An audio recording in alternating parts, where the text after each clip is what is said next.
Today we're going to create this cool film damage effect. There are plenty of settings available, so you can get unique results every time. I've also attached a project file with tons of film damage footage inside, so make sure to check that out. Let's begin.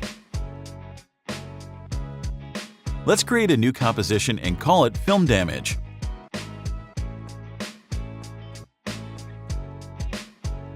First of all, I'll drop a piece of footage onto the timeline to see how the effect is working.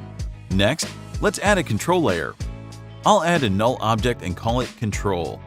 We'll stack all the effect settings here. Now let's create an adjustment layer. I'll call it Adjustments 1. Select a control layer and add a slider control. This one is for camera shake.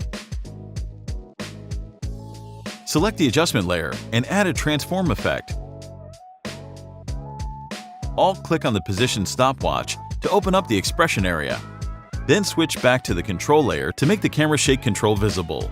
In the expression area, type Wiggle 5.5 and after the comma, link the expression to the camera shake control to use it as a second argument of the wiggle function. I'll also divide the camera shake value by 10. We want the shake to be relatively small, while it's more convenient to run through bigger values in the slider control. So we'll make the result smaller. Let's set the camera shake to 40 and see how it is working.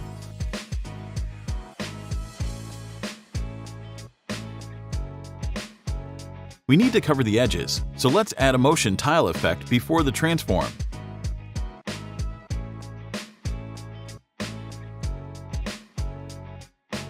Set the output width and height to 105 and enable the Mirror Edges checkbox.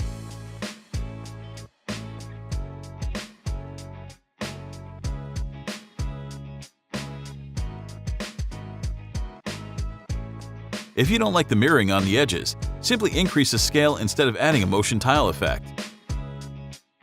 Let's go on with adding some blur. Add another slider control to the control layer and call it Blur. Then select the Adjustments 1 layer and add a Gaussian blur effect. It looks natural and still renders pretty fast. Link the blurriness value to the blur control and divide this value by 10. I generally like my sliders to be between 0 to 100 range, so I'm using this technique often. Besides the blur effect, we'll also add some sharpness. With the selected Adjustments 1 layer, add a Sharpen effect. Link it to the blur control and divide the result by 3. Let's set the blur control to around 30 or 40.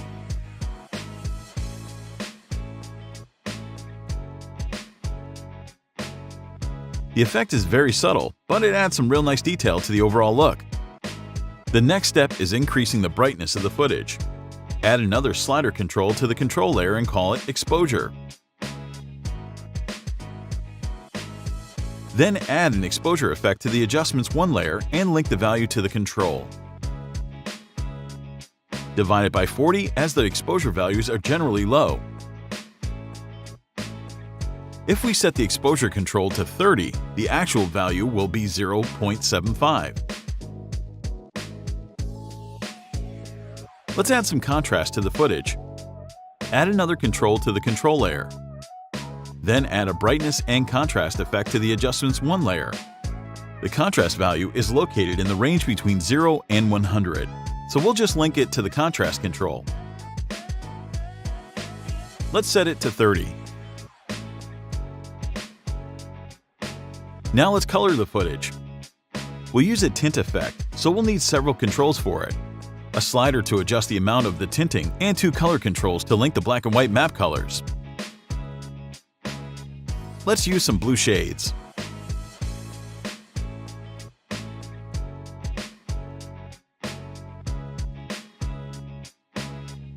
Now add a tint effect to the Adjustments 1 layer and link its values to the corresponding controls.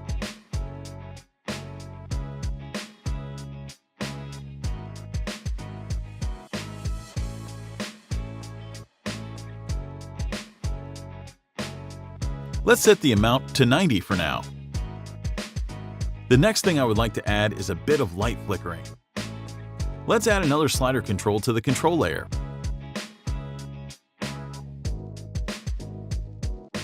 For flickering, we'll use another exposure effect. Let's add it to the Adjustments 1 layer and rename it to Flicker. Alt-click on the exposure stopwatch and select the control layer. In the expression area, type Wiggle 5.5. Then link the expression to the flicker control and divide it by 70, just as we did with the camera shake. Let's set the flicker control to 35.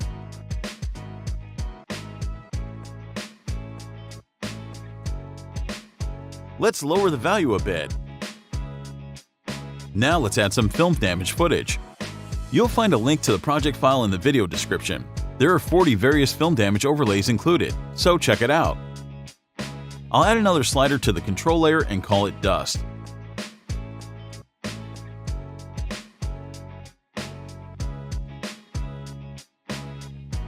I have a Dust 3 overlay in my film damage folder, so I'll drop it on top of the Adjustments 1 layer.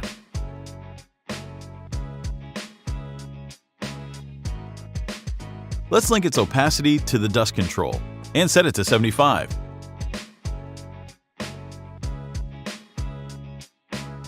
Now let's get rid of the black background. Select the dust layer and add Shift Channels effect. Set the Take Alpha From parameter to luminance and the black color disappears. Next, add a Remove Color Matting effect and turn off the Clip HDR Results checkbox to remove the color fringes.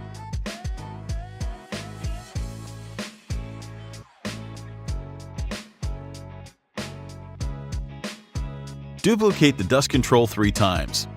These will be for hairs, scratches, and stains.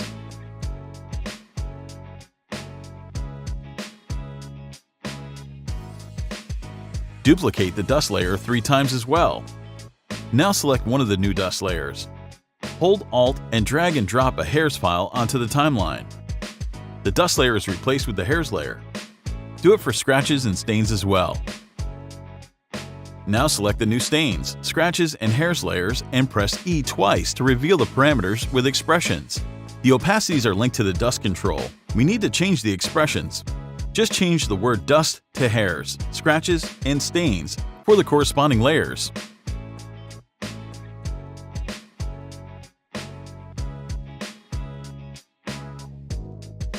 Finally, I would like to add a couple of effects on top of this.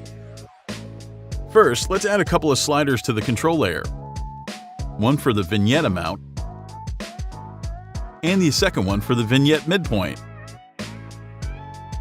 Duplicate the Adjustments 1 layer and bring it on top, just under the control layer. Remove the effects and add a Lumetri color effect.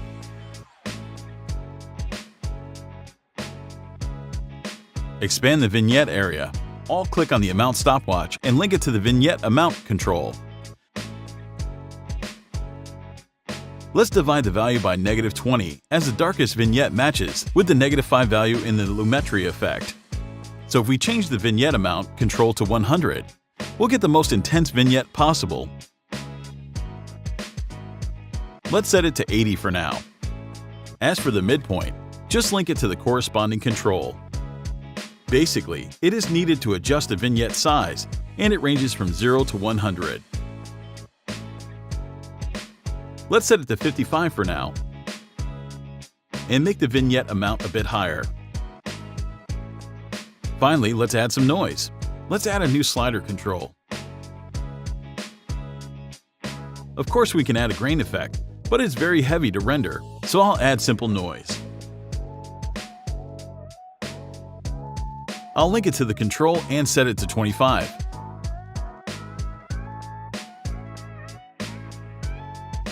Let's see how it looks.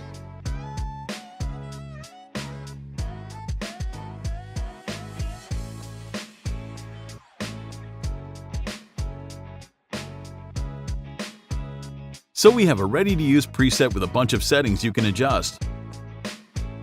For example, you can easily turn it into a high-contrast damage footage from the 90s.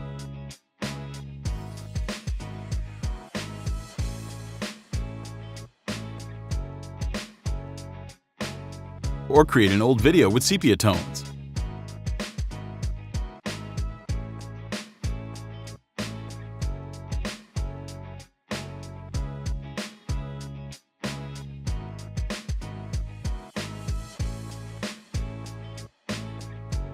or just make a cool flickering black and white piece of footage.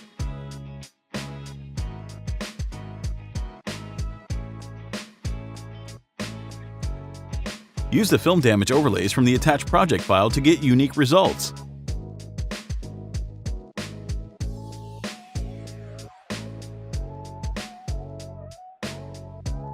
And one more thing, we can delete the piece of footage that we used inside the effect. Create a new composition and drop some footage there.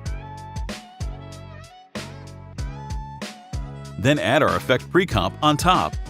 Turn on the collapse transformation switch and the effect starts working as a simple one-layer overlay. You can create as many effects as needed and just use them as overlays in your main composition. Okay, I hope you enjoyed the tutorial. Thanks for watching, and see you soon!